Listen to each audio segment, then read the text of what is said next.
Selamat pagi saudara semua. Senang sekali hari ini kita boleh berjumpa lagi untuk sama-sama memuji Tuhan.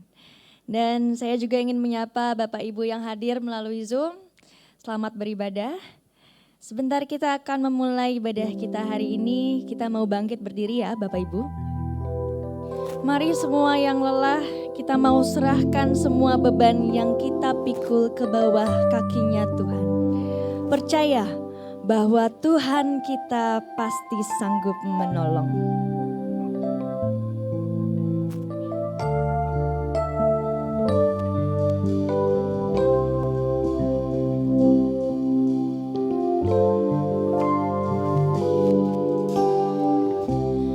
Kuatkanlah hatimu,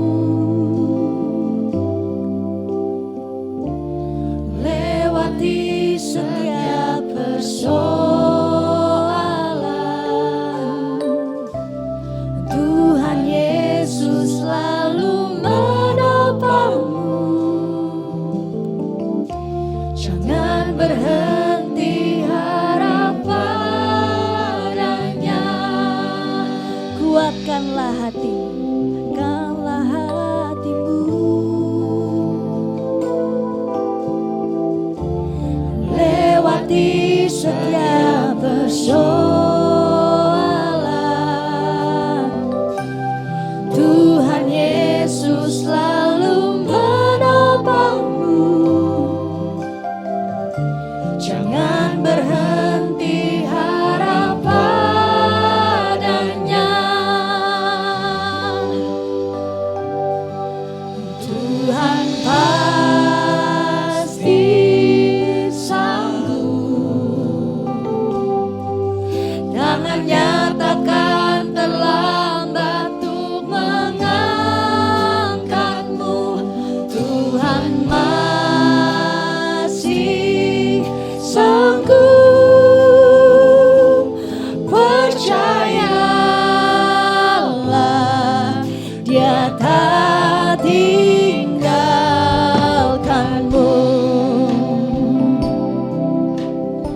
Kuatkanlah hatimu,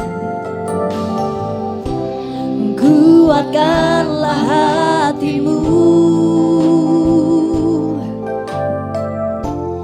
Lewati setiap persoalan. Tuhan Yesus selalu menopangmu. Jangan berhenti harap padanya. Tuhan pasti sanggup. Tangannya takkan terlambat untuk mengangkatmu. Tuhan masih sanggup. Percayalah, Dia tak tinggalkanmu.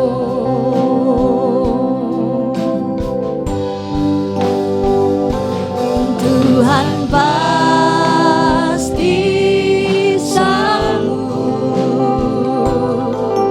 Tangannya takkan terlambat untuk mengangkatmu. Tuhan pasti sanggup. Percayalah, Dia tak tinggalkanmu.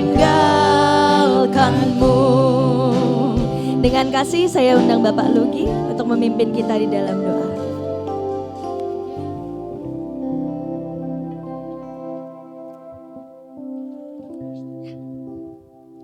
Mari kita berdoa.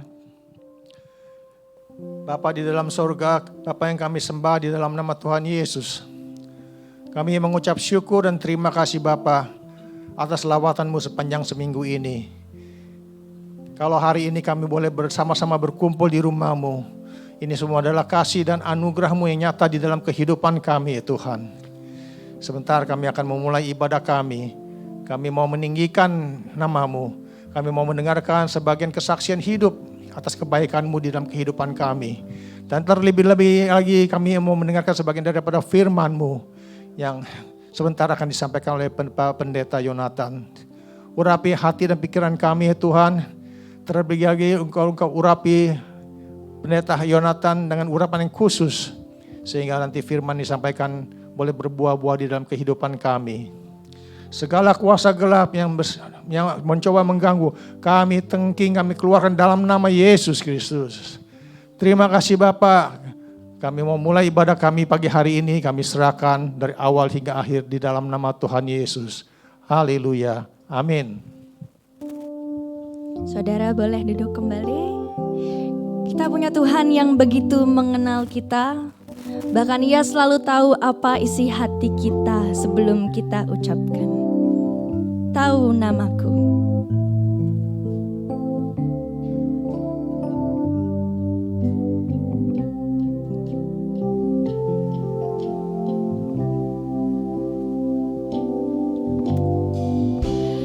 Ku punya pencipta, Dia bentuk hatiku sebelum dunia ada. Aku di tangannya. Ku punya Bapa, ku punya Bapa, sebutku miliknya. Dia tak tinggalkanku kemana ku pergi. Tahu namaku, Dia tahu pikiranku. Lihat air mataku dan dengar doaku. Ku punya pencipta, ku punya pencipta. Dia bentuk hatiku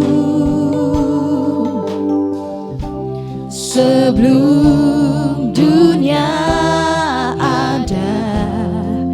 Aku di tangannya. Ku punya Bapa, sebutku miliknya. Dia tak tinggalkanku kemana ku pergi. Tahu namaku, Dia tahu pikiranku. Lihat air mataku dan dengar doaku. Tahu namaku, tahu namaku. Dia tahu pikiranku. Lihat air mataku dan dengar doaku. Lihat air mataku dan dengar doaku.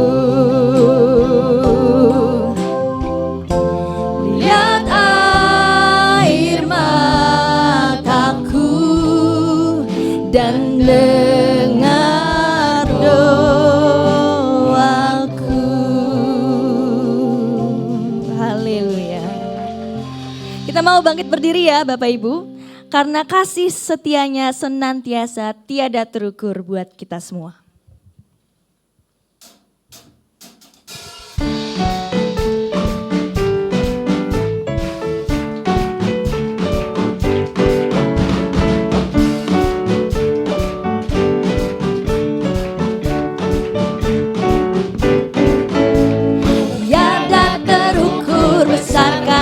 Setiamu Tuhan, panjang dan lebarnya melebihi lautan,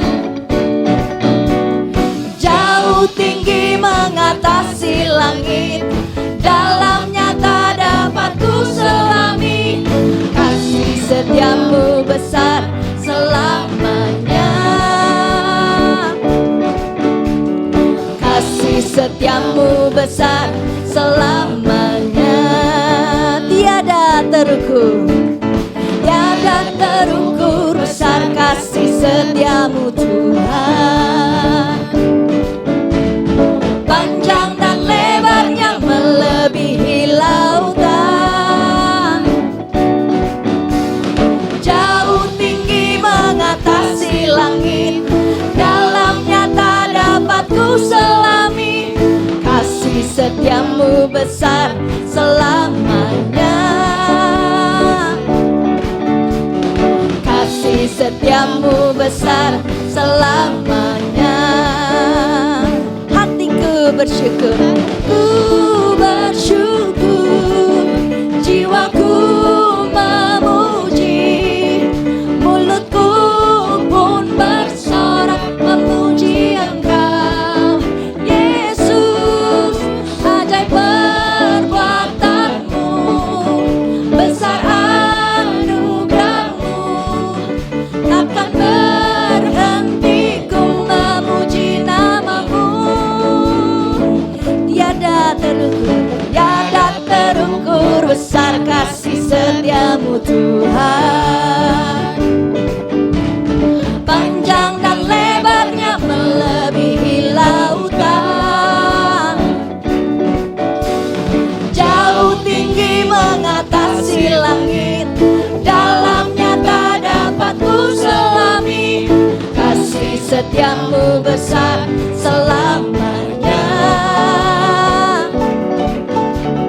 kasih setiamu besar selamanya. Hatiku bersyukur, bersyukur, jiwaku memuji, mulutku pun bersorak memuji Engkau. Yesus, ajaib perbuatanmu, besar anugerahmu, takkan berhenti ku memuji namamu. Tiada terukur besar kasih setiamu Tuhan, panjang dan lebarnya melebihi lautan, jauh tinggi mengatasi langit, dalamnya tak dapat ku selami. Kasih setiamu besar selamanya, kasih setiamu besar selamanya.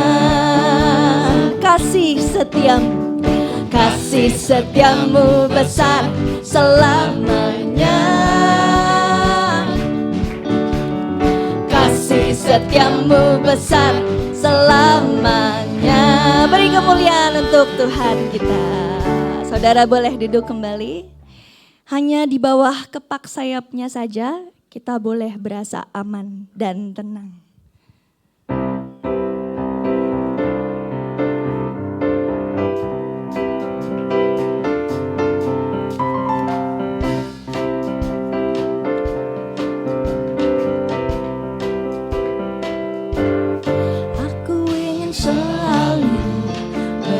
Di hadirat-Mu, aku ingin selalu berlindung dalam naungan-Mu. Di bawah kepak sayapmu, kau bawaku terbang tinggi, melintasi langit biru, bagaikan Raja Wali. Aku ingin selalu berada di hadirat-Mu. Aku ingin selalu berlindung dalam naungan-Mu. Di bawah kepak sayap-Mu, kau bawaku terbang tinggi, melintasi langit biru, bagaikan Raja Wali, bagai Raja Wali, bagai Raja Wali, melintasi gunung tinggi, bagai Raja Wali, melintasi badai hidup.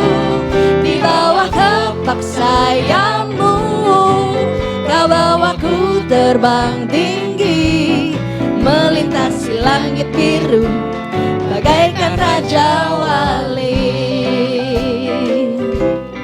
Aku ingin selalu berada di hadirat-Mu. Aku ingin selalu berlindung dalam naungan-Mu. Di bawah kepak sayap-Mu, kau bawaku terbang tinggi, melintasi langit biru, bagaikan Raja Wali, bagai Raja Wali, melintasi gunung tinggi, bagai Raja Wali, melintasi badai hidup.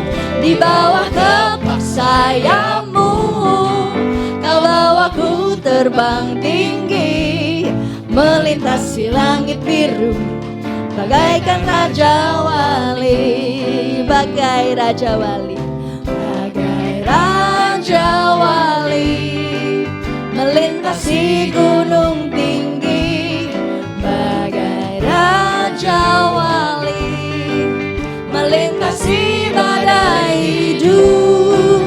Di bawah kepak sayap-Mu, kau bawaku terbang tinggi, melintasi langit biru, bagaikan Raja Wali, melintasi langit biru, bagaikan Raja Wali, melintasi langit biru, bagaikan Raja Wali. Kami membuka ruang kesaksian bagi saudara yang ingin menyaksikan cinta kasih Tuhan. Selamat pagi, selamat berbakti dalam nama Tuhan Yesus. Saya ingin bersaksi kalau minggu lalu Tuhan sudah tambahkan usia saya. Puji Tuhan, saya mengucap syukur. Terlebih karena pada minggu lalu kan saya tidak kebaktian. Saya lagi mengadakan satu perjalanan bersama teman-teman. Pada hari ketiga kami melakukan perjalanan yang cukup jauh kami tempuh. Dan perjalanan kami pulang menuju ke kota, pada saat kami sedang mendengarkan teman kami ngobrol, tiba-tiba brak, kencang sekali. Saya sampai nyungsep ya di kursi, dan teman-teman kami juga kami nggak sadar itu ada apa gitu loh. Itu perjalanan yang kami lewati itu padang, luas kayak highway gitu ya. Kiri kanan nggak ada apa-apa, nggak ada lampu.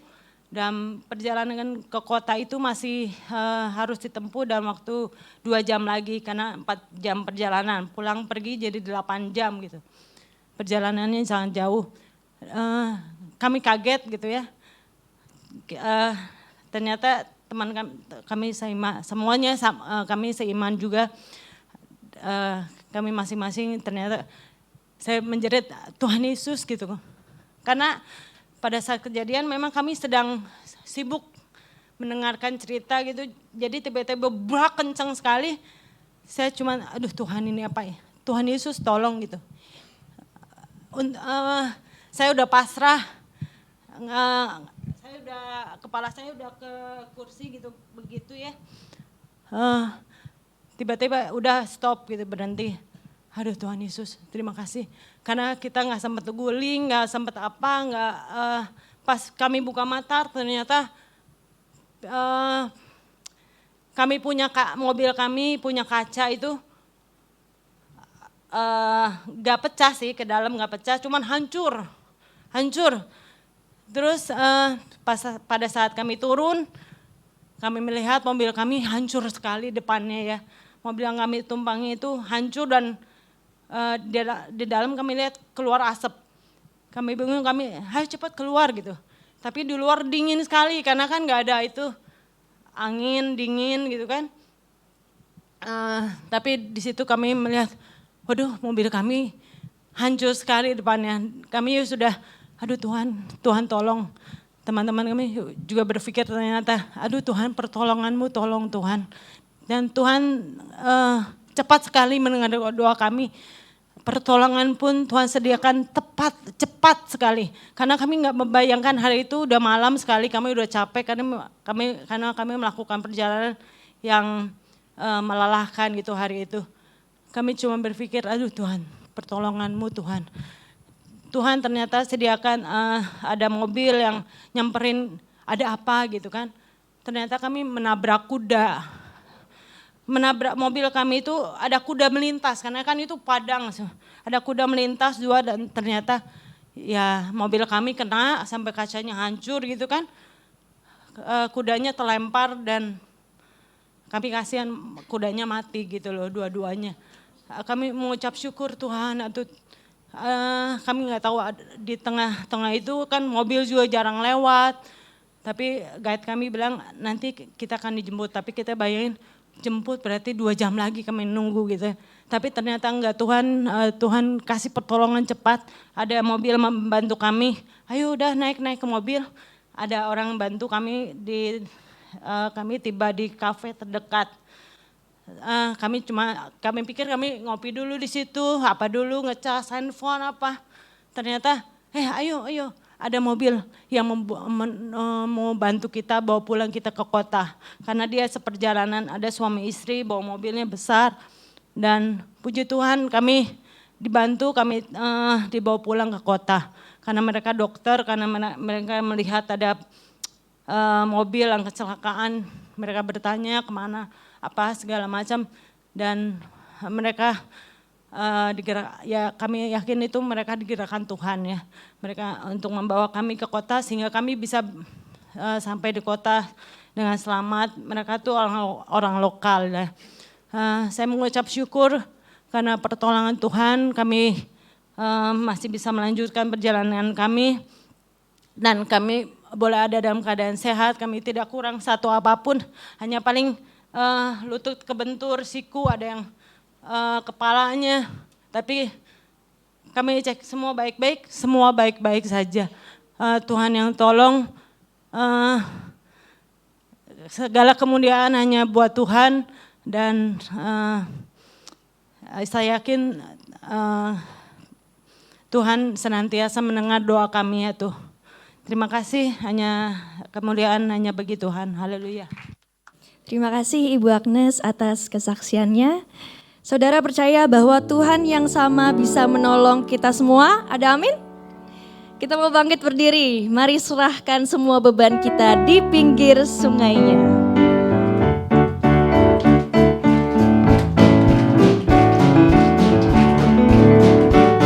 Ku letakkan bebanku di pinggir sungainya, di pinggir sungainya, di pinggir sungainya. Ku letakkan bebanku di pinggir sungainya, di pinggir sungainya. Ku takkan perang lagi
bebanku.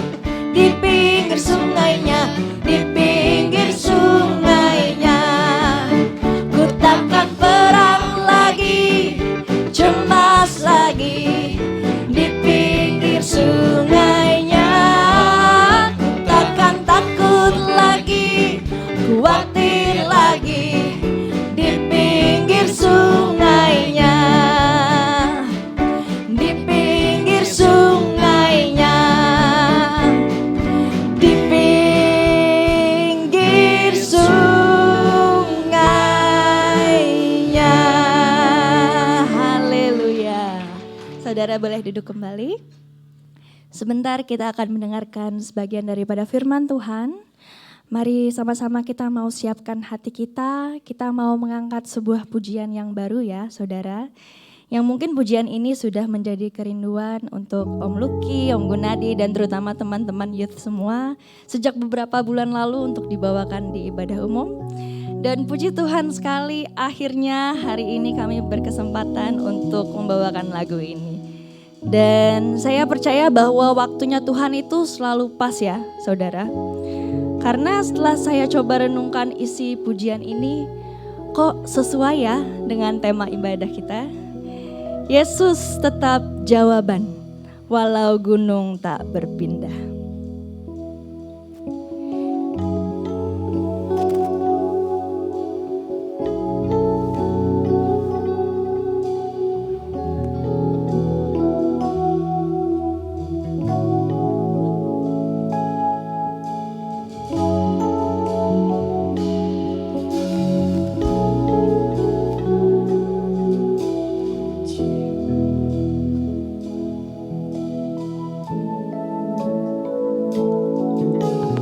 Jiwaku bertanya,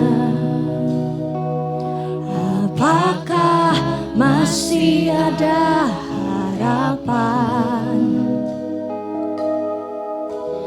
melewati tangisan,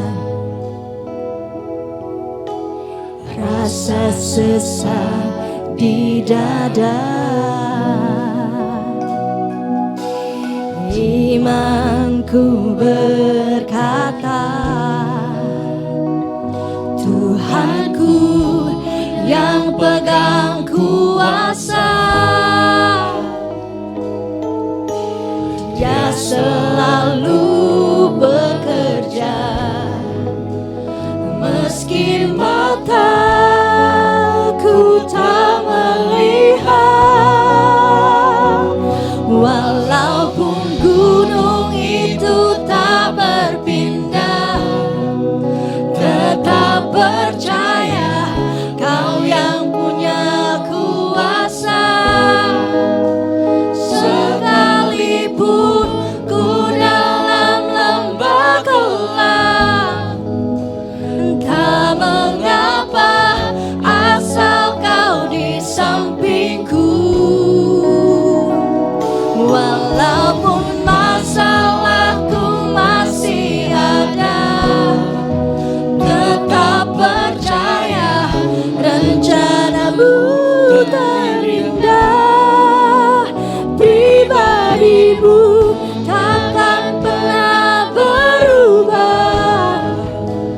Iman yang aku pegang padamu, Tuhan yang setia. Kita mau naikkan pujian ini lebih sungguh lagi. Mari Bapak Ibu kita bangkit berdiri. Karena bagi Dialah yang dapat melakukan jauh lebih banyak daripada apa yang kita doakan atau pikirkan.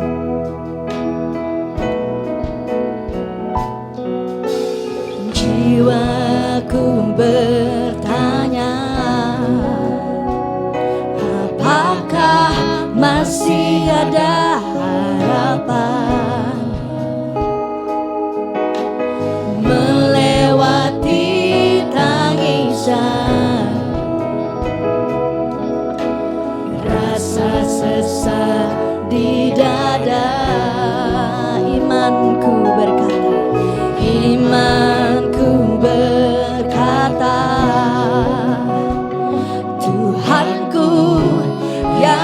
pegang kuasa.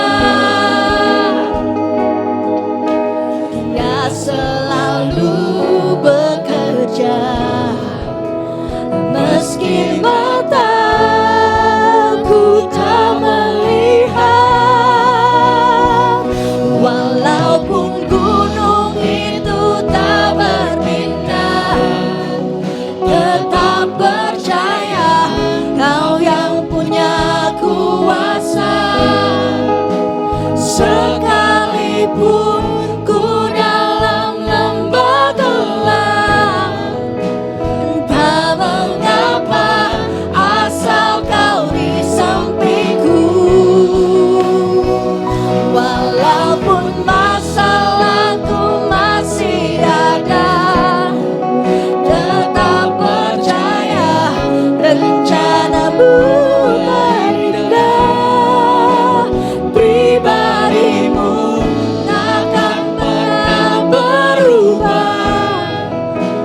Iman yang aku pegang padamu, iman yang aku pegang, iman yang ku pegang, iman yang aku pegang padamu Tuhan yang setia. Saya undang dengan kasih Bapak Alvin untuk memimpin kita di dalam doa.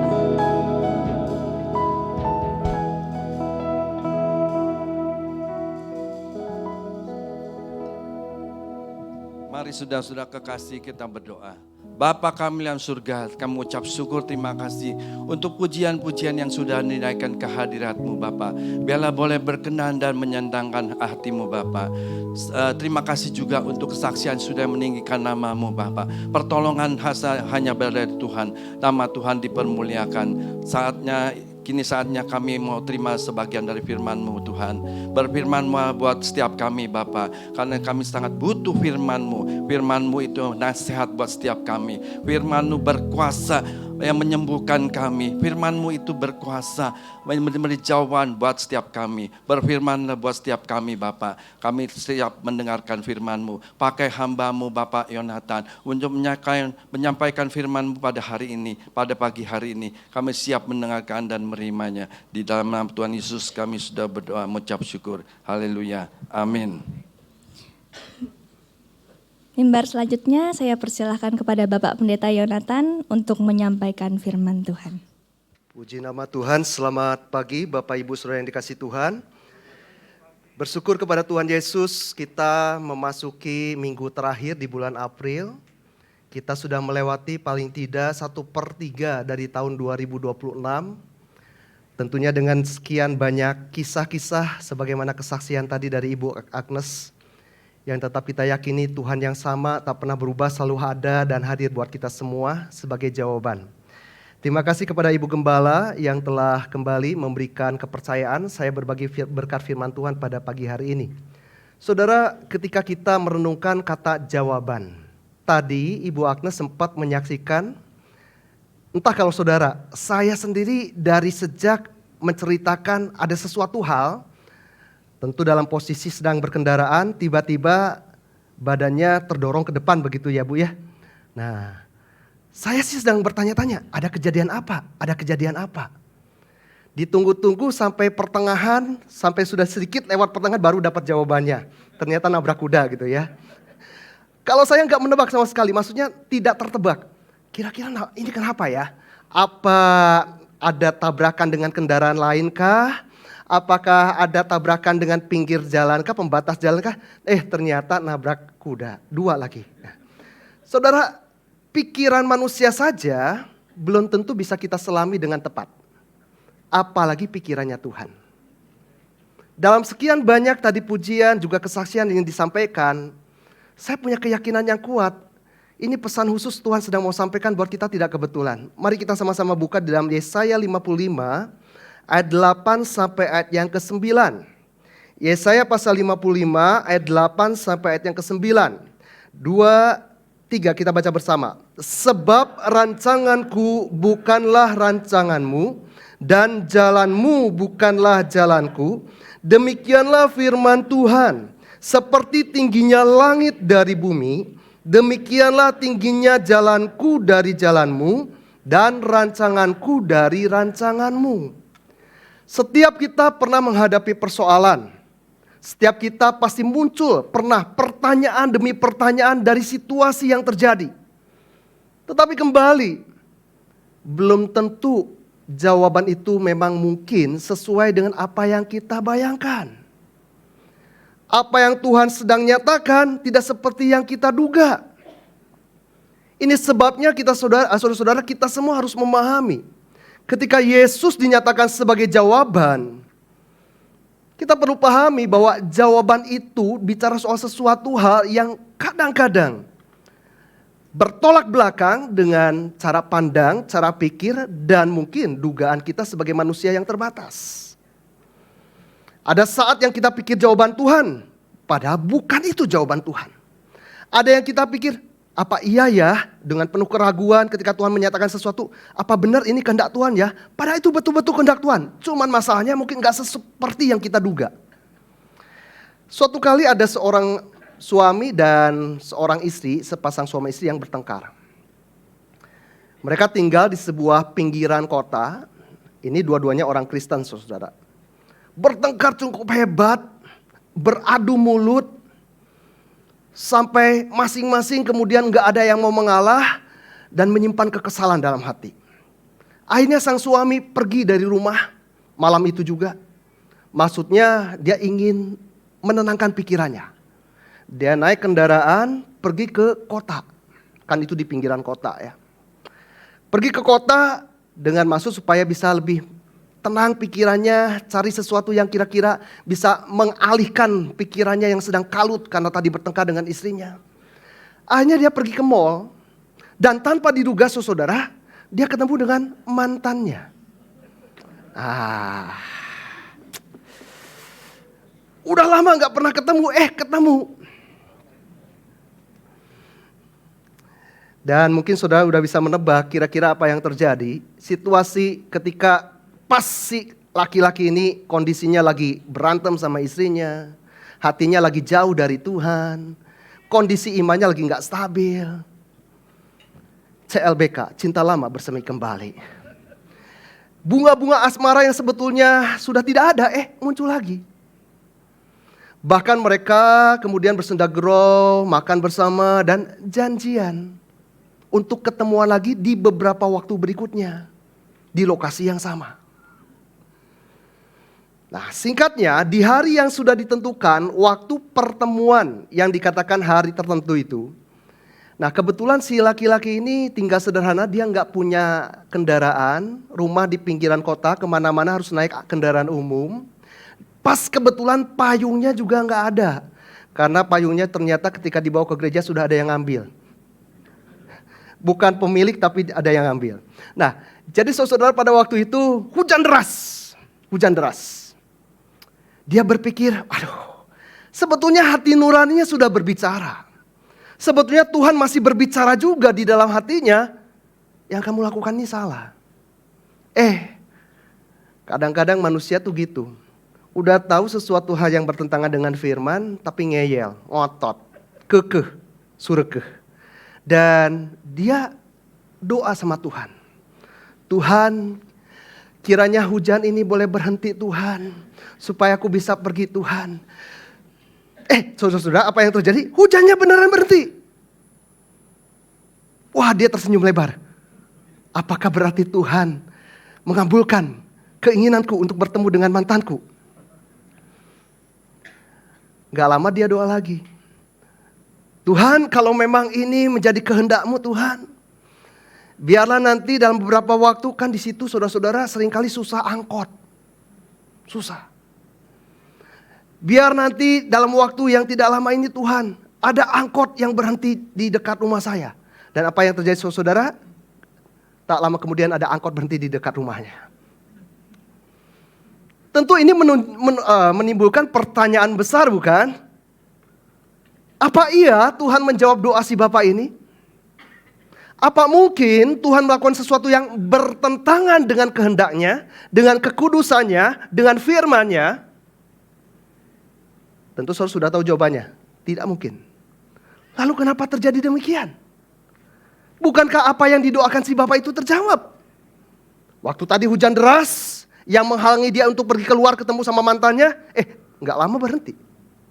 Ketika hujan sudah berhenti, dia berdoa supaya ada angkot yang berhenti dekat rumahnya, ada angkot yang berhenti. Hati-hati. Tuhan menyatakan jawaban, Tuhan menyatakan kehendak tidak mungkin bertentangan dengan firman-Nya. Ini si bapak kegeeran aja, dipikirnya Tuhan jawab doanya dia. Klik, next slide. Nah, sebetulnya bukan Tuhan menjawab doa si bapak itu. Tuhan menjawab doa seorang gadis kecil yang rumahnya memang berdekatan dengan si bapak tadi. Gadis kecil itu tinggal seorang diri.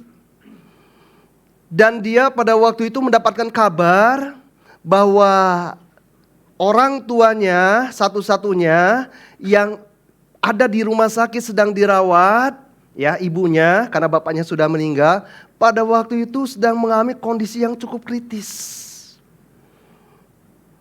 Dia dihubungi sama pihak rumah sakit, segera datang ke sini.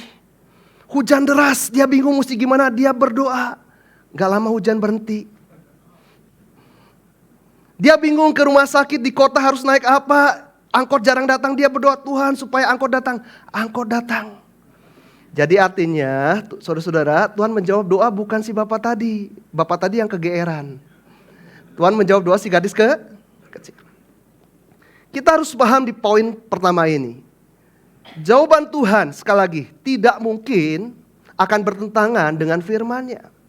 Nah, 3 hal yang saya mau sampaikan di sini saudara-saudara menjadi kelanjutan dari apa yang saya mau sampaikan. Yang pertama, jawaban Tuhan tidak selalu instan, namun waktunya selalu tepat. Memang hal ini sudah sesuatu yang sifatnya mungkin umum sekali kita sering dengar. Di tengah situasi dunia yang serba menawarkan instan dan cepat, tetapi cara Tuhan tidak selalu sama dengan cara dunia. Karena yang instan dan cepat belum tentu hal yang terbaik. Kadang-kadang sesuatu yang dipaksakan pada akhirnya justru mendatangkan malapetaka dan kerugian kalau belum waktunya yang tepat. Dan sesuatu yang mungkin memerlukan proses yang panjang bisa juga berarti sedang ada sebuah nilai yang lebih tinggi dibandingkan proses singkat yang kita mungkin harapkan. Apa yang sedang saya maksudkan? Saudara, kalau kita bicara kembali hal yang sama. Mungkin saudara pernah dengar ada satu bahan mineral, karbon. Yang kemudian kalau karbon ini ditemukan dalam situasi yang sudah melewati proses, paling tidak ada 3 bentuk. Yang pertama grafit, yang kedua batu bara, dan yang ketiga berlian atau intan. Bahan dasarnya sama, tetapi kenapa membentuk 3 benda yang berbeda? Bukan cuma berbeda namanya, tapi berbeda nilai kualitasnya.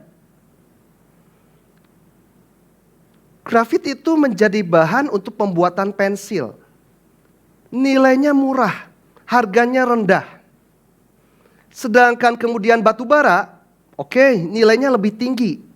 Tetapi tentu saja tidak setinggi dari nilai berlian atau intan. Apa yang membedakannya? Proses. Karena proses yang dialami oleh karbon itu sampai membentuk berlian atau intan, itu adalah sebuah proses yang ada di dalam permukaan bumi, tidak terlalu jauh, cukup dekat dengan posisi mahma bumi dengan tekanan panas yang sangat tinggi dan proses waktu yang cukup lama.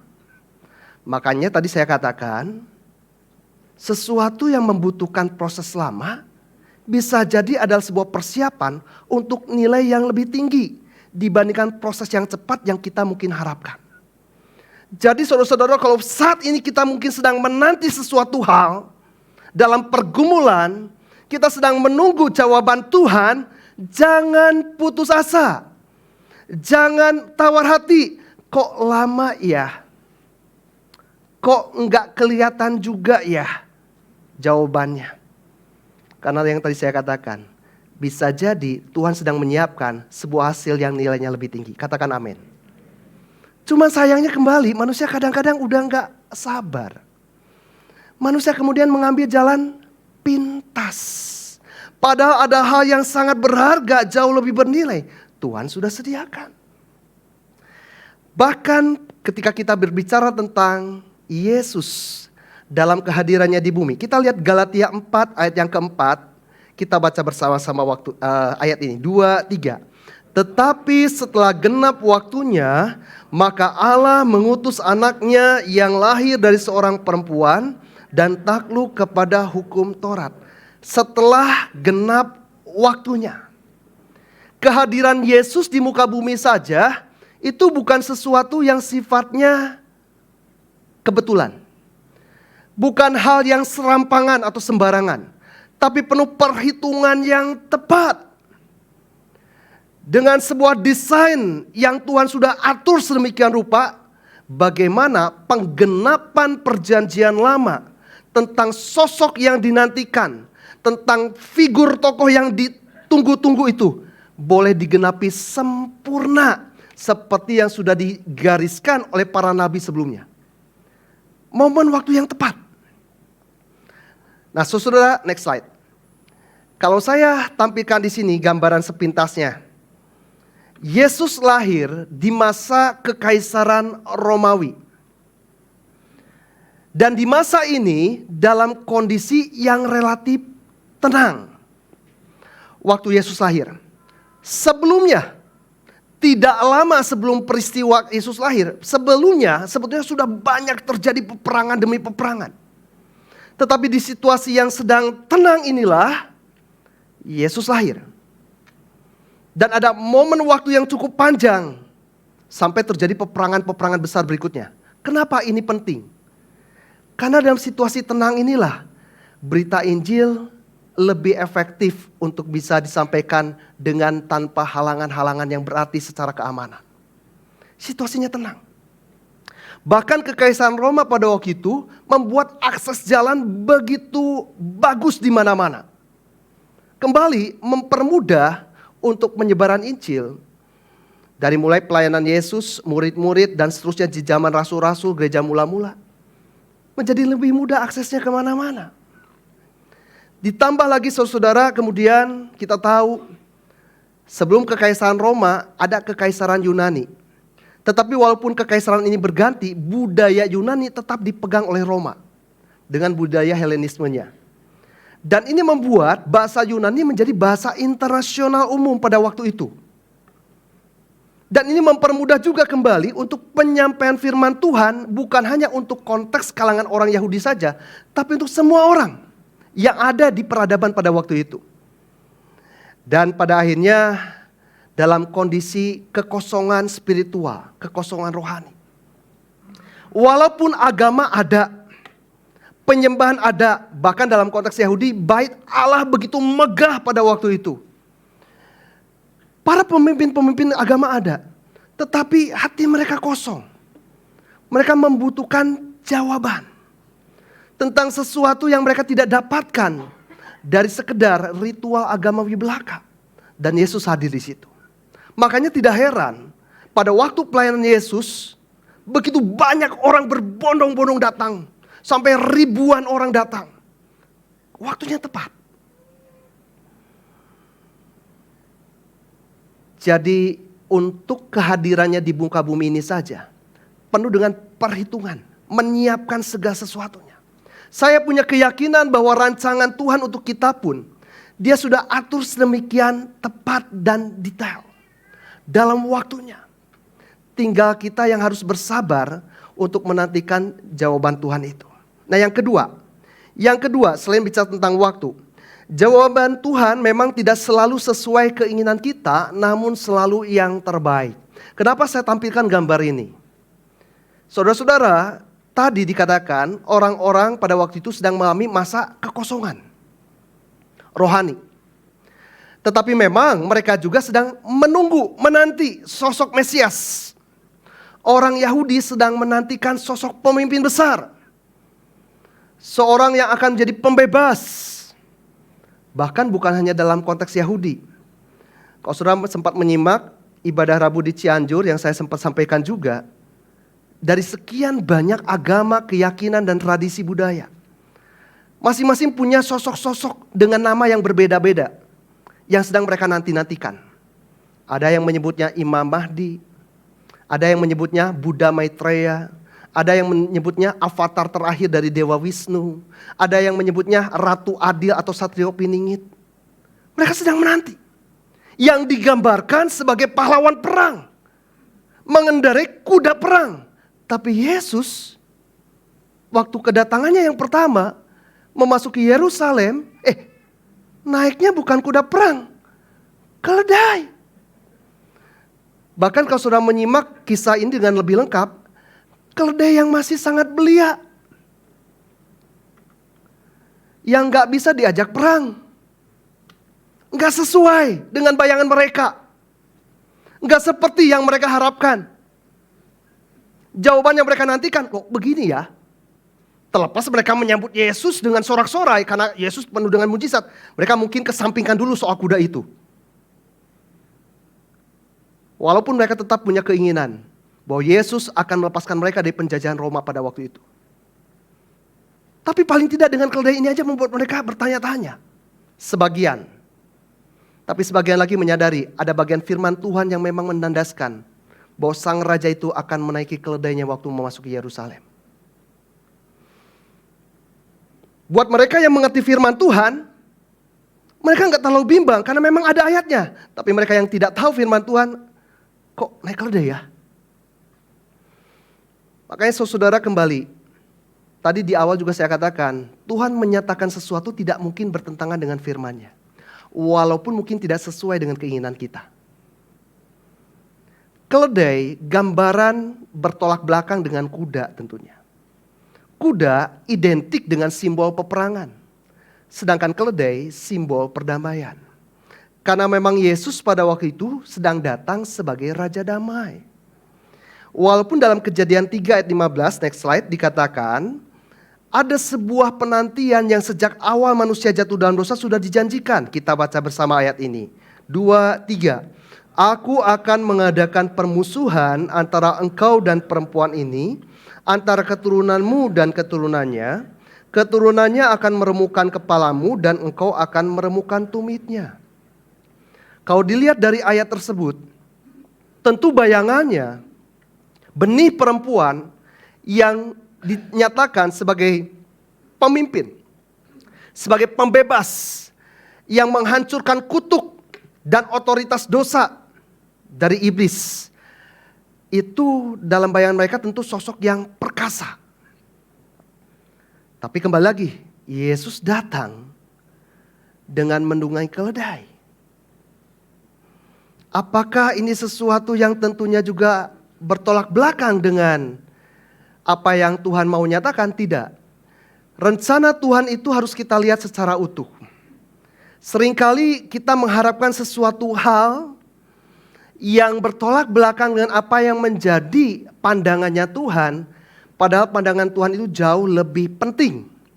Kenapa Yesus harus datang dulu menjadi Raja Damai? Bukan berarti dia tidak akan datang menjadi Raja atas bumi. Bukan berarti dia tidak akan menjadi penguasa atas bumi. Ada saatnya kedatangannya kembali, dia akan menjadi Raja di bumi. Dia akan menegakkan kerajaannya di bumi secara lahiriah. Tapi kedatangan yang pertama ada hal yang paling penting dan lebih penting yang harus dia lakukan, yaitu menuntaskan dosa manusia. Kita seringkali mungkin tawar-menawar, nego, bahkan lebih ekstrimnya lagi, kita nuntut. Tuhan, aku nggak mau yang begini, aku maunya yang begitu. Tuhan, menurutku sih yang terbaik ini, bukan itu. Padahal Tuhan jauh lebih tahu apa yang terbaik buat saya dan saudara. Soal urusan hal yang lahiriah memang ada dijanjikan. Ketika manusia sebelum jatuh dalam dosa, mereka ada dalam situasi yang sangat menyenangkan di Taman Eden. Tidak ada sakit penyakit, tidak ada kondisi tubuh yang semakin merosot, tidak ada kematian, tidak ada kesengsaraan. Itu akan dikembalikan, itu akan terjadi pada waktu kedatangannya nanti yang kedua. Next slide. Pada waktu nanti dia datang, dikatakan dalam kitab Wahyu, pasal yang ke-20, menunggangi kuda putih. Dan jubahnya bagaikan merah, bagaikan darah. Seperti merah bagaikan darah. Dia akan datang sebagai raja pemenang. Next slide. Dan akan menegakkan kerajaannya di bumi. Tetapi kembali yang pertama, dia harus selesaikan dulu hal yang paling penting. Apa artinya kita mengalami masa-masa yang indah di bumi, tetapi ternyata dosa kita tidak ditebus? Apa artinya kita mengalami masa di bumi semuanya menyenangkan, tapi kemudian berakhir dalam neraka? Ini yang harus dibereskan dulu. Ini yang Tuhan lihat yang paling penting dan lebih penting yang harus jadi prioritas. Sampai akhirnya, next slide. Dia harus mati di kayu salib dulu. Dia harus menanggung dosa kita dulu. Menyelesaikan hutang dosa kita dulu. Baru berikutnya dia datang. Dan slide yang berikutnya. Tegaklah kerajaan mesianik di bumi. Makanya saudara, saya punya keyakinan begini. Kadang-kadang kita salah prioritas dalam berdoa. Yang kita pikirkan, yang kita sering kali minta sama Tuhan, tidak salah. Tapi salah prioritas. Tuhan, aku minta supaya usahaku diberkati. Salah enggak? Enggak salah. Enggak salah. Tuhan, aku minta supaya anak-anakku diberkati. Enggak salah. Itu permintaan yang sangat baik.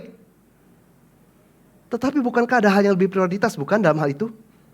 Apa artinya kita diberkati? Tentu diberkati dalam bayangan kita. Biasanya lebih condong kepada berkat-berkat yang sifatnya jasmani, bukan? Ayo jujur. Kalau saya boleh bertanya, saudara cukup jawab dalam hati. Seberapa sering justru kita berdoa, Tuhan jadikan aku pribadi yang lebih lagi menyenangkan hatimu. Yang diubahkan oleh Engkau. Memiliki karakter yang semakin serupa dengan Kristus. Seberapa sering kita berdoa seperti itu? Bukankah kalau kita jujur kembali, kita lebih sering berdoanya berkat-berkat lahiriah? Padahal Tuhan memanggil kita, selain kita untuk diselamatkan masuk surga, supaya kita menjadi kesaksian. Soal yang lain-lain saudara-saudara, dikatakan Matius 6 ayat 33 bilang apa? Carilah dahulu kerajaan Allah dan kebenarannya, maka semuanya itu akan ditambahkan kepadamu. Hal-hal yang lain, Tuhan sanggup untuk nyatakan. Tuhan sanggup untuk tambahkan sesuai dengan kepercayaan dan kasih karunia-Nya. Tapi yang paling penting, apakah hidup kita sudah selaras dengan kehendak-Nya? Mencerminkan karakter warga kerajaan Allah? Hidup dalam kebenarannya? Itu yang harus jadi prioritas dulu. Maka ketika kita mau belajar hidup menurut kehendak Allah, sama seperti jalan yang Yesus lalui. Dia ikuti dulu kehendak Bapa. Dia pikul dulu salib sebagai kehendak Bapa untuk penebusan dosa manusia. Maka nyatalah kemuliaannya ketika dia datang kembali di bumi sebagai raja atas segala raja. Jadi kalau saya mengajak pagi hari ini, kembali kalau kita berdoa, tidak berarti salah, silakan dan sangat baik kita berdoa untuk hal-hal yang sifatnya jasmani. Tetapi jangan lupa, ada hal yang lebih menjadi prioritas. Karena Tuhan juga ingin membentuk kehidupan kita untuk menjadi kesaksian bagi kemuliaannya. Dan yang ketiga saudara, jawaban Tuhan seringkali bukan perubahan situasi, melainkan hadiratnya. Ketika kekristenan muncul pertama kali, memang ada mujizat, ada banyak pertolongan dan pembelaan Tuhan yang ajaib. Tapi tidak sedikit juga Tuhan izinkan situasinya sepertinya bertolak belakang. Kalau dalam perjanjian lama kita tahu bagaimana Daniel diselamatkan dari gua singa. Di perjanjian lama kita tahu bagaimana Sadrak, Mesak, Abednego atau Hananya, Misael, Azaria diselamatkan dari dapur api. Kenapa kok orang Kristen mula-mula banyak yang mati, menjadi martir, dimakan oleh singa, dijadikan suluh api di alun-alun kota Roma di zaman Kekaisaran Nero? Apakah Tuhan gagal? Apakah Tuhan tidak lagi menjadi jawaban? Kembali ke poin 2 tadi, tidak seperti yang kita inginkan, tetapi selalu yang terbaik. Saudara, saya mau sampaikan dulu begini. Kekristenan sekarang ini banyak kali sudah mulai menyimpang fokus orientasi kehidupannya. Yang kita kejar adalah bagaimana supaya saya semakin kaya dan diberkati. Yang dikejar adalah bagaimana supaya saya semakin naik level di mata orang. Kalau itu yang kita kejar, yang kita cari dalam kita ikut Tuhan. Saya rajin ke gereja, saya rajin berdoa. Bahkan mungkin saya rajin berpuasa supaya saya semakin diberkati. Loh, kalau seperti itu apa bedanya kita dengan praktek perdukunan?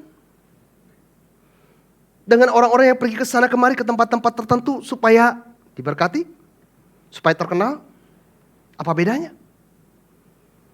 Lalu bukankah itu berarti kita sedang memanipulasi keadaan supaya Tuhan memenuhi apa yang menjadi keinginan kita? Bukan kita yang harus memenuhi kehendak Tuhan. Puji Tuhan kalau saudara diberkati dan lebih diberkati. Tetapi ingat, sebetulnya kembali fokus orientasi kehidupan kekristenan itu bukan soal diberkatinya, tapi menjadi berkatnya. Menjadi berkat banyak aspeknya. Tidak selalu sifatnya hal yang sifat materi saja. Ketika orang Kristen mula-mula diizinkan menderita, dalam penderitaan itu ada 2 keuntungan. Loh, kok menderita untung? Yang ada buntung kali ya. Kalau menderita itu untungnya apa sih? Dalam konteks kekristenan, menderita sebagai pengikut Kristus. Yang pertama, keuntungan buat mereka yang menderita di dalam Tuhan. Kenapa untung? Saudara, dikatakan dalam banyak ayat, bagi orang-orang percaya yang diberikan kehormatan, diberikan kesempatan, keistimewaan untuk mengambil bagian dalam penderitaan Kristus, kemuliaannya akan berbeda. Upahnya akan berbeda. Malah di kitab Wahyu dikatakan mereka akan ditempatkan sebagai orang-orang yang dekat dengan Tuhan. Itu yang saya maksud upah dan kemuliaannya itu jauh melebihi sekedar soal hal-hal yang sifatnya pamor, populer. Bukan. Tapi kedekatan, keintiman dengan Tuhan. Dan banyak kali dikatakan orang-orang yang martir menderita dalam konteks gereja mula-mula. Mereka diberikan kesanggupan, ketangguhan. Enggak ada istilahnya mereka jerit-jeritan, sakit. Enggak. Mereka mengalami penderitaan itu dengan penuh pujian. Kenapa? Karena ada kehadiran Tuhan di dalam diri mereka. Ada kekuatan yang tidak terkatakan. Ada damai yang tidak bisa diberikan dunia. Limpah memenuhi mereka sehingga sakit itu tidak ada artinya lagi. Tetapi sukacita. Dan itu menjadi kesaksian sehingga saya pernah sampaikan juga beberapa kali. Akhirnya Roma, banyak masyarakatnya pada waktu itu yang menolak kekristenan, bahkan ikut bersorak-sorai waktu orang Kristen dianiaya, dibunuh. Mereka terpukau, tersentuh ketika melihat bagaimana orang Kristen menghadapi penderitaan itu. Tidak dengan jeritan, kesakitan. Tidak dengan caci maki kepada orang-orang yang menyakiti. Tapi dengan penuh pujian kepada Tuhan dan pengampunan kepada orang yang menyakiti mereka.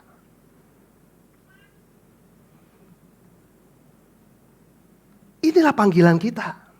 Bukan soal semuanya akan jadi martir. Bukan. Martir itu sudah ditentukan kalau Alkitab bilang. Yang tidak ditentukan martir tidak akan jadi martir. Tetapi panggilan kita untuk menjadi saksi Tuhan. Bagaimana dengan hal-hal yang Tuhan sudah percayakan untuk kita menjadi kesaksian bagi Dia. Nah, itu yang saya bilang keuntungan yang pertama. Bagaimana orang-orang yang Tuhan izinkan menderita. apapun bentuknya, dalam kita menjadi saksi Tuhan. Ada kemuliaan yang lebih, ada kemuliaan yang berbeda. Dan yang kedua tadi, saudara-saudara, keuntungan ini untuk siapa? Keuntungan ini justru untuk menjadi gambaran bahwa kekristenan bukan ditegakkan oleh sesuatu yang sama seperti orang-orang kejar dalam berbagai banyak keyakinan. Tapi sebuah proses penyangkalan diri untuk kita melakukan kehendak Allah, memikul salib, menjadi saksi Kristus, dan itu menjadi kesaksian bagi dunia. Tidak semua orang memang akan mengalami jawaban seperti yang diinginkan lewat mujizat. Tetapi pastikan diri kita tetap menjadi saksi bagi Tuhan. Saya akan tutup dengan sebuah kisah, boleh ditayangkan. Nah ini saudara-saudara, entah seberapa banyak saudara saya boleh tahu, ada yang pernah nonton film ini? Miracles from Heaven? Sudah ya? Oke. Wah cuma satu orang, yang lain belum pernah? Oke. Saya baru nonton film ini dan saya tampilkan juga di kelas di sekolah Alkitab Cianjur beberapa waktu yang lalu. Dan saudara, film ini diambil dari kisah nyata. Keluarga Bim yang tinggal di Texas, Amerika Serikat pada waktu itu. Suami istri dengan 3 orang anak. Awalnya kehidupan mereka kelihatannya baik-baik saja. Memang ada situasi di mana kondisi keuangan mereka agak sedikit tergoncang. Belum stabil kondisi keuangan mereka, tiba-tiba putri kedua mereka yang namanya Annabelle didiagnosis mengalami sakit yang aneh. Tiba-tiba perutnya membengkak keras. Sempat dilarikan ke rumah sakit ketika anak itu kesakitan waktu perutnya belum terlalu besar itu, ya. Bukan karena hamil, bukan, tapi karena penyakit. Dokter pertama bilang, oh ini cuma asam lambung biasa. Sudah dikasih obat, sepertinya reda sakitnya, pulang. Timbul lagi sakitnya, lebih parah lagi kondisi sakitnya. Tapi dokter juga berikutnya bilang, ini sih cuma sakit ini, sakit itu. Tapi ibunya secara naluri keibuannya menyadari ini bukan sakit biasa ini. Sampai akhirnya dia memperjuangkan bagaimana anak ini bisa ditangani oleh dokter spesialis yang tepat. Akhirnya ketahuanlah ketika dilakukan berbagai analisa medis yang lebih lengkap, bahwa bagian perut dari anak ini mengalami kelainan.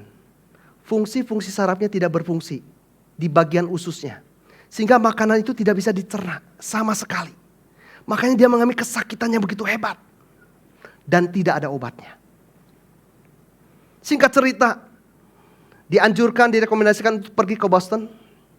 Karena di situ ada dokter yang katanya ahli untuk menangani penyakit-penyakit aneh yang dialami oleh anak-anak. Tapi harus nunggu berbulan-bulan. Tapi dengan doa dan sebagainya, ada saatnya sepertinya terjawab. Singkat ceritanya, bisa bertemu dengan dokter itu dengan keajaiban yang Tuhan lakukan. Tetapi waktu dokter bilang, ini kondisinya nggak bisa ditangani langsung, harus bertahap, harus datang. Itu perjalanan jauh, naik pesawat dengan biaya yang tidak sedikit. Kondisi keuangan mereka sedang tidak baik-baik saja. Sampai ayah dari anak ini harus menjual asetnya dan seterusnya untuk membiayai pengobatan anaknya. Dan ternyata anaknya bukan bertambah sembuh, bertambah parah sakitnya. Perutnya semakin membengkak.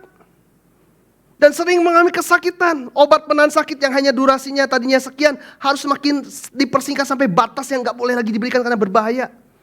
Efek sampingnya ke yang lain-lain. Tapi anak itu tetap kesakitan.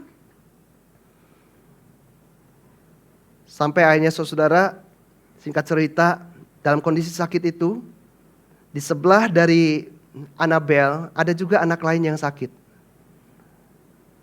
Sakit kanker. Sudah stadium yang sangat parah. Dalam kondisi ketakutan.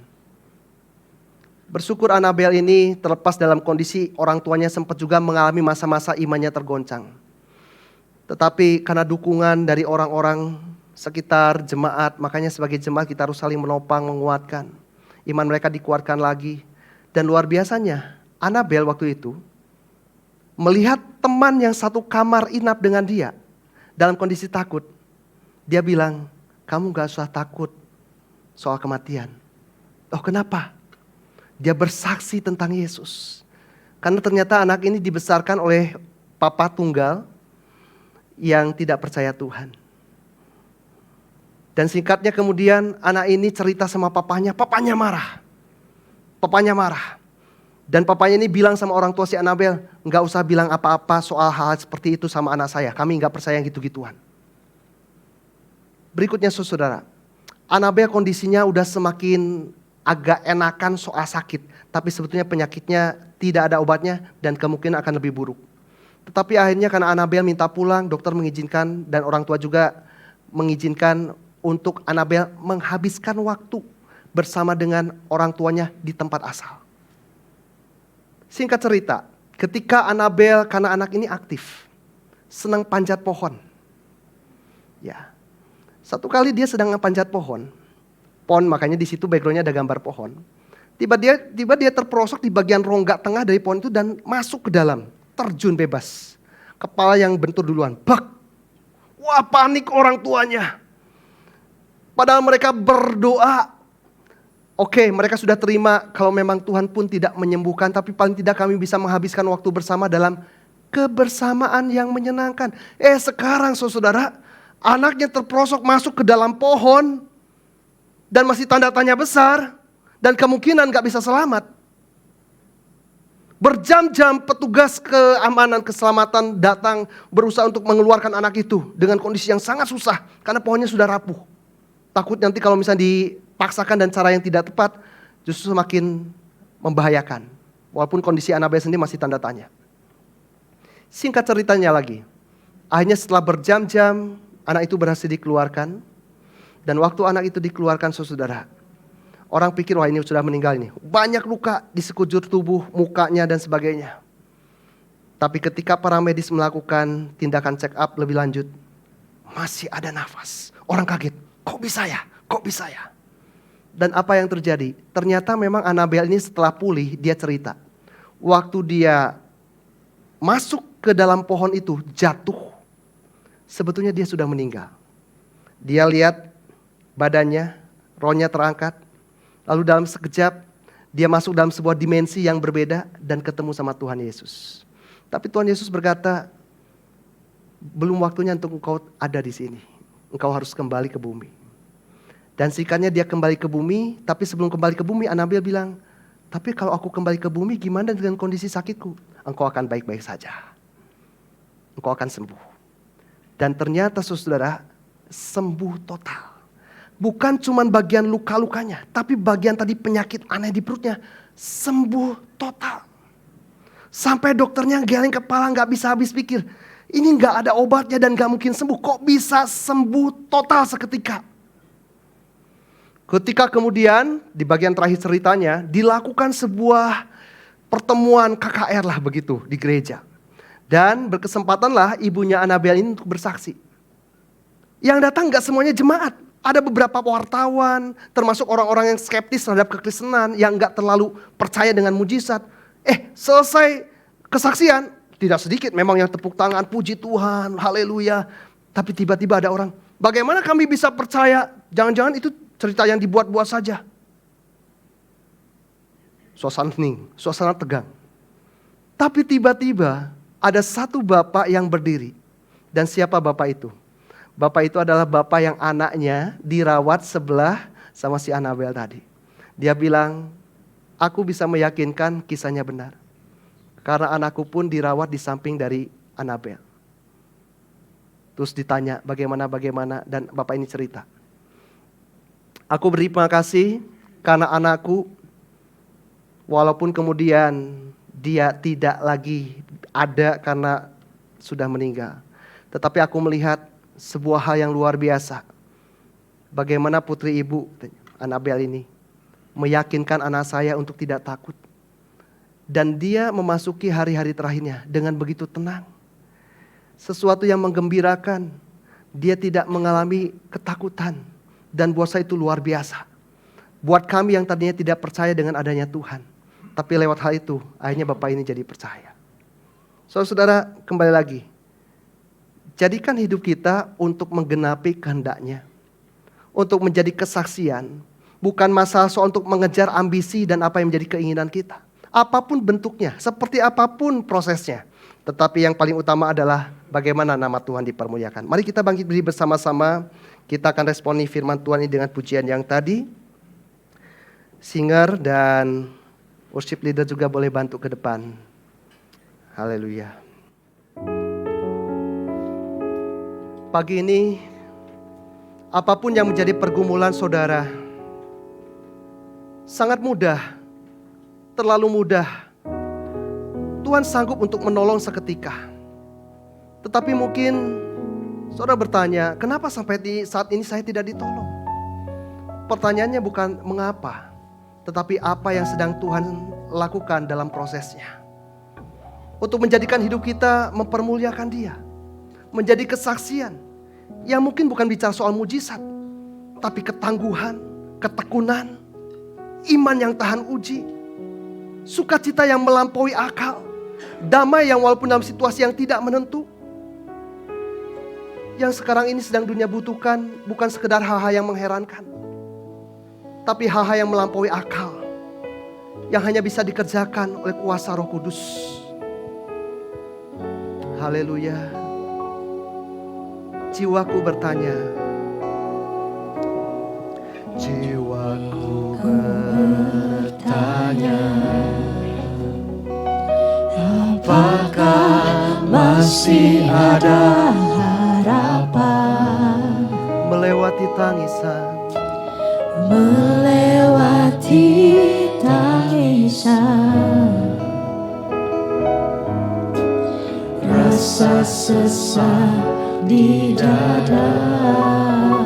Oh, imanku berkata, Imanku berkata, nyatakan dengan segenap hati, Tuhanku yang pegang kuasa.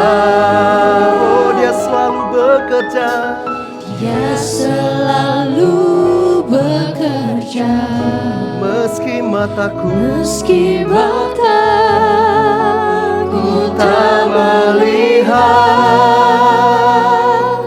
walaupun gunung itu tak berpindah, tetap percaya Kau yang punya kuasa. Sekalipun ku dalam lembah gelap, tak mengapa, asal Kau di sampingku.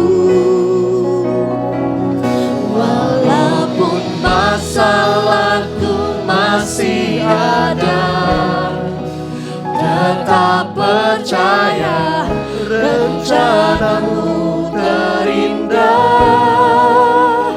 Pribadimu takkan pernah berubah. Iman yang aku pegang padamu, Tuhan yang setia. haleluya, haleluya. Nyatakan kembali dari awal. Jiwaku bertanya, Apakah saat ini apakah masih ada harapan buat saya? harapan? Masih adakah jalan keluar buat saya? Masih adakah pertolongan buat saya? Di tengah segala air mata yang tercurah dan segala kesesakan yang menghimpit, oh, kami mau tetap berkata, Imanku berkata, Kau Tuhan yang pegang kuasa. Tuhanku yang pegang Amin. kuasa. Kau selalu bekerja, Dia selalu bekerja. Meski mataku tak melihat,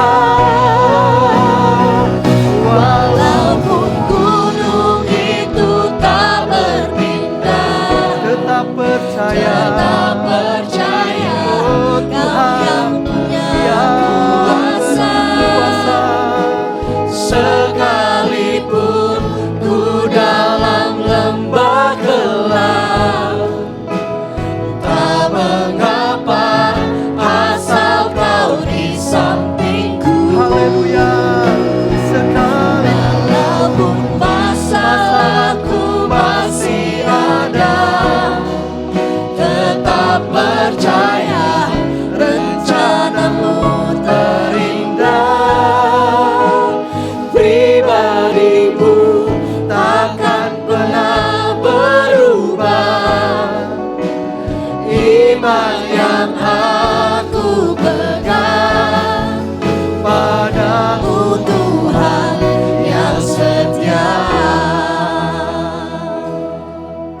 tidak ada seorang pun pagi hari ini yang pulang dengan hati yang tetap kecewa, dengan hati yang tetap tawar.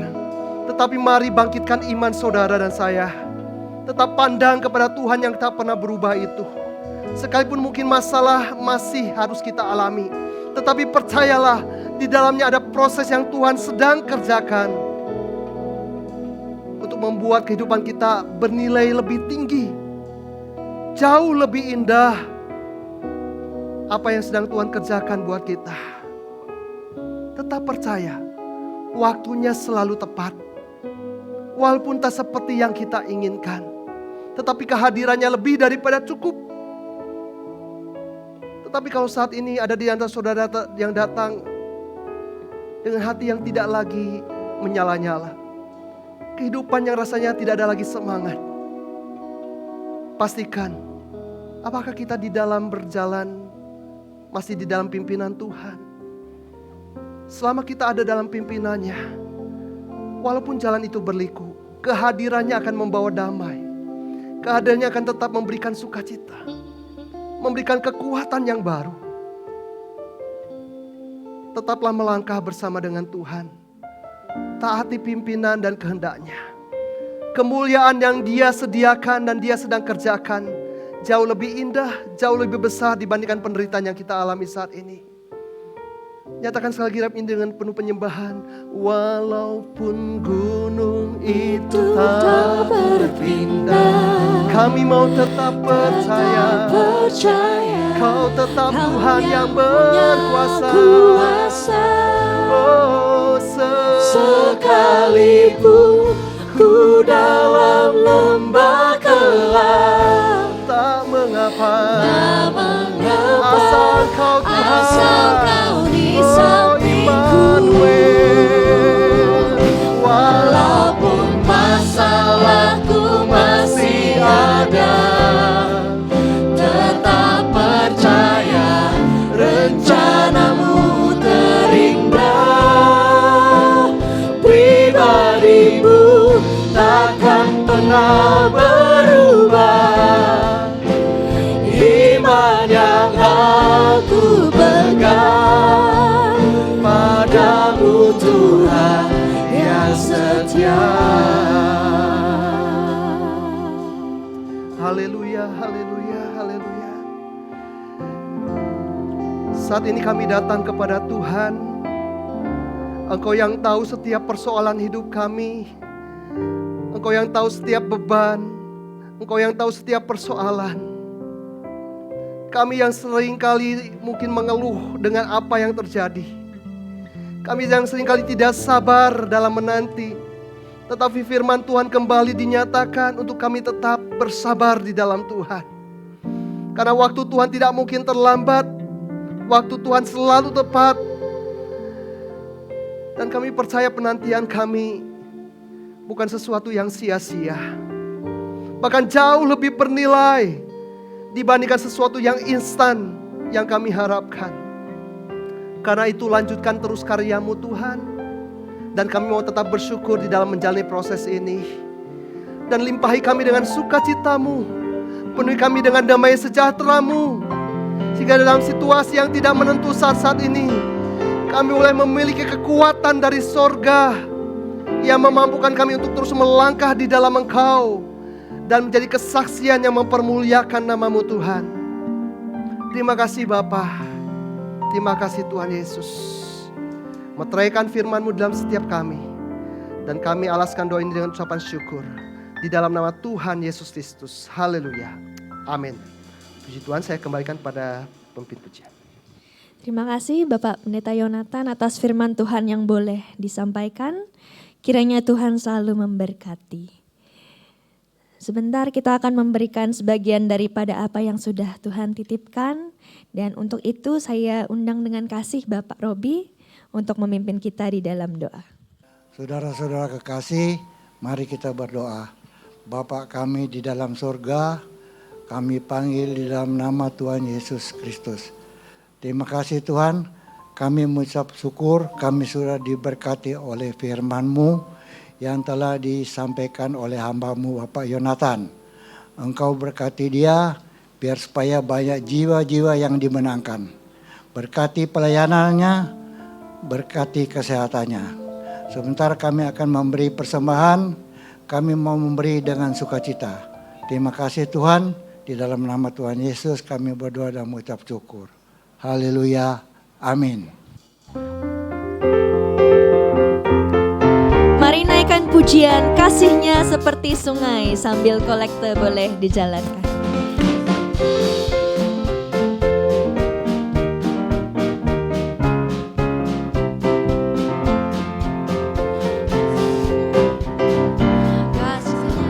Seperti sungai, kasihnya seperti sungai, kasihnya seperti sungai di hatiku,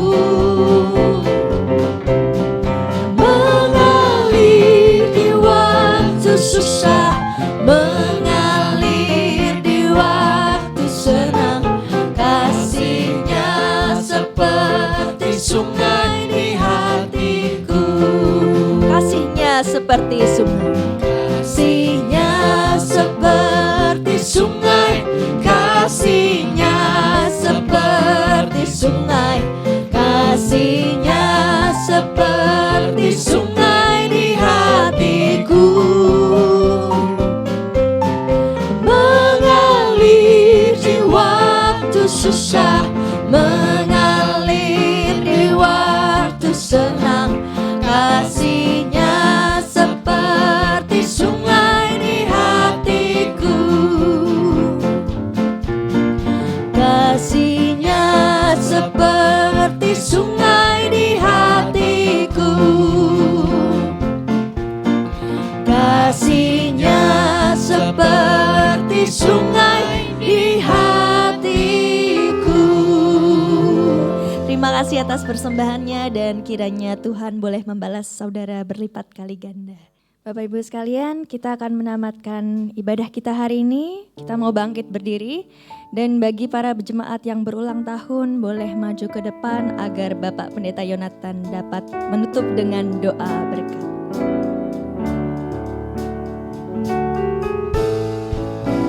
Kala ku cari damai, hanya ku dapat dalam Yesus. Kala ku cari ketenangan, hanya ku temui di dalam Yesus.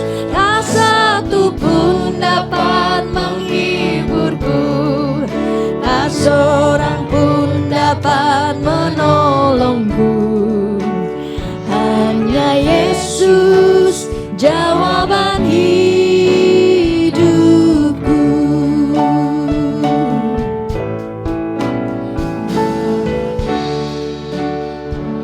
Ku damai walau dalam lembah kegelapan, bersama Dia hatiku tenang, walau hidup dan tantangan, satu pun dapat menghiburku, tak seorang pun dapat menolongku. Hanya Yesus jawaban hidupku. Arahkan tangan kita ke depan, kita mau topang dan dukung dalam doa saudara-saudara kita yang berulang tahun di bulan April ini. Bersama dengan Bapak-Bapak Wakil Gembala juga boleh menumpangkan tangan kepada yang berulang tahun. Kami limpah syukur terima kasih buat kasih setia Tuhan atas saudara-saudari kami yang Tuhan kembali genapkan usianya di bulan April ini. Segala perjalanan yang sudah mereka lalui dengan berbagai lika-likunya, tentunya adalah sebuah hal yang sudah mereka lewati bersama dengan Tuhan. Karena kalau mereka boleh ada sampai saat ini pun, itu bukti karena penyertaan Tuhan yang tetap berlaku atas hidup mereka. Dan kami berdoa, kami bersatu hati, biarlah Engkau melanjutkan kasih setiamu Tuhan dalam kehidupan saudara-saudari kami ini. Dalam setiap kehidupan pribadi, dalam keluarga, rumah tangga, dalam pekerjaan, usaha mata pencaharian, dalam pelayanan, dan apapun yang mereka sedang gumulkan dalam sebuah problema hidup. Biarlah kami boleh melihat pertolongan Tuhan yang ajaib juga boleh dinyatakan dalam hidup mereka. Jalan yang tertutup Tuhan boleh bukakan. Hal-hal yang mereka saat ini sedang nantikan Tuhan jawab dengan waktu yang tepat dan cara yang tepat sesuai dengan kehendak dan rancangan Tuhan yang sempurna. Terima kasih Tuhan, perlindungan-Mu nyata menjauhkan mereka dari segala hal yang bukan dari Tuhan, baik itu mara bahaya, kecelakaan, niat-niat orang jahat tidak baik, bahkan kuasa kegelapan kami tolak dalam dan demi nama Tuhan Yesus Kristus. Kuasa dari darah anak domba Allah menutup bungkus setiap mereka. Terima kasih Tuhan, masa depannya terjamin di dalam pimpinan Tuhan. Demikian pula saudara-saudara, kita bersatu hati berdoa buat Ibu Gembala kita, Ibu Pendeta Melani Awondatu, dalam perjalanan kehidupan di usia yang sudah tidak lagi muda. Tetapi biarlah kekuatan ekstra Tuhan berikan dan limpahkan.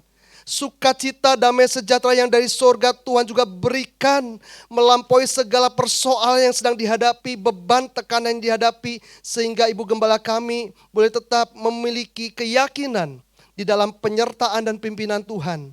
Kami boleh dibawa dalam penggembalaan yang benar, yang baik. Kami boleh menjadi domba-domba Tuhan yang diarahkan kepada jalan yang lurus, kepada rancangan Tuhan yang sempurna, pada pertumbuhan iman yang semakin dewasa, dan menjadi kemuliaan bagi nama Tuhan. Buat setiap jemaat Tuhan, buat setiap hamba-hamba Tuhan yang sudah mengambil bagian juga dalam ibadah saat ini.